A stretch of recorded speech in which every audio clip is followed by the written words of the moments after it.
ഇതാണ് ബോഡി. പക്ഷേ സിനിമയിൽ കുറച്ച് ഭാഗം എടുത്തിട്ടുള്ളൂ, കാരണം അത് അത്രയും ഡീറ്റെയിൽ അവർക്ക് പ്രോബ്ലം ആയതാണ്. ഇതിന് വേണ്ടിയിട്ടാണ് ഞാൻ ഇതിന് അത്രയും ഡീറ്റെയിൽ കാണിക്കാൻ വേണ്ടിയിട്ട് ഈ ബോഡി 10 ദിവസം കഴിഞ്ഞിട്ടാണ് കിട്ടുന്നത്.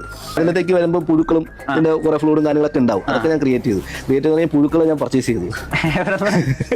അത് ഭയങ്കര ഒരു കഥ. ഇത് ഷൂട്ട് ചെയ്യുന്നതിന്റെ തലേന്ന് ഞാൻ കോഴിക്കോട് നിന്ന് എൻ്റെ ഒരു സുഹൃത്തിനെ വിളിച്ചിട്ട് 300 പുഴുണ്ട്, അതായത് കഴിക്കുന്ന ഒരു പുഴു, ആളുടെ നിന്ന് ഞാൻ ഒരു 300 പുഴു കളക്ട് ചെയ്തിട്ട് KSRTC ബസ് കോഴിക്കോട് നിന്ന് നേരെ എറണാകുളത്ത് എത്തിച്ച് റൂമിൽ കൊണ്ടുവന്നപ്പോഴേ അറിയുന്നത് നാളെ എൻ്റെ ഷൂട്ടിലാണ്. മഴ കാരണം താഴെ വെച്ചോ, നല്ല വെയിറ്റ്, അതിലൊരു എല്ലും ഉണ്ടല്ലേ, എല്ലും ഉണ്ട്. അങ്ങനെ മഴ കാരണം ഷൂട്ടിംഗ് ഡേറ്റ് മാറി. അപ്പൊ ഈ പുഴുവിനാണ് 2 ദിവസം ആയുസേ ഉള്ളൂ, മാക്സിമം 2 അല്ലെങ്കിൽ 3. ഞാൻ ടെൻഷനായില്ല, നമ്മൾ ഇത്രയും പുഴുവിനെ കൊണ്ടുവന്നല്ലേ.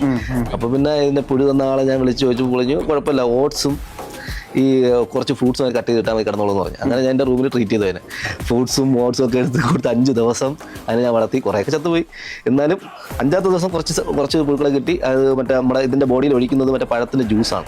ആ ഒരു പഴുപ്പിൻ്റെ ഒരു സാധനം കിട്ടാൻ വേണ്ടി കണ്ടന്റ്. അത് ഇടുമ്പോഴത്തേക്ക് പുഴു കറക്റ്റ് കഴിക്കുകയും ചെയ്യും. കറക്റ്റ് ആക്ഷനൊക്കെ കിട്ടി. ഭയങ്കരമായിട്ട് camera silver sir full shoot ചെയ്തതാണ്, ഭയങ്കര ഡീറ്റെയിലിംഗ് ചെയ്തതാണ്. പക്ഷെ നമുക്ക് സിനിമയിൽ അത് കാണാൻ പറ്റിയില്ലെന്നാണ്. കാരണം അത് കൂടുതൽ ഡീറ്റെയിലിംഗ് കാണിക്കുമ്പോഴത്തേക്ക് സെൻസറിങ് പ്രോബ്ലം ആയിരിക്കാം. അത് കംപ്ലീറ്റ് പുഴു പോകുന്നതും പുഴുവിൻ്റെ ആക്ഷനും ആ പഴുപ്പ് ഫ്ലൂഡിൻ്റെ എല്ലാം നമ്മളിത് ക്രിയേറ്റ് ചെയ്തായിരുന്നു.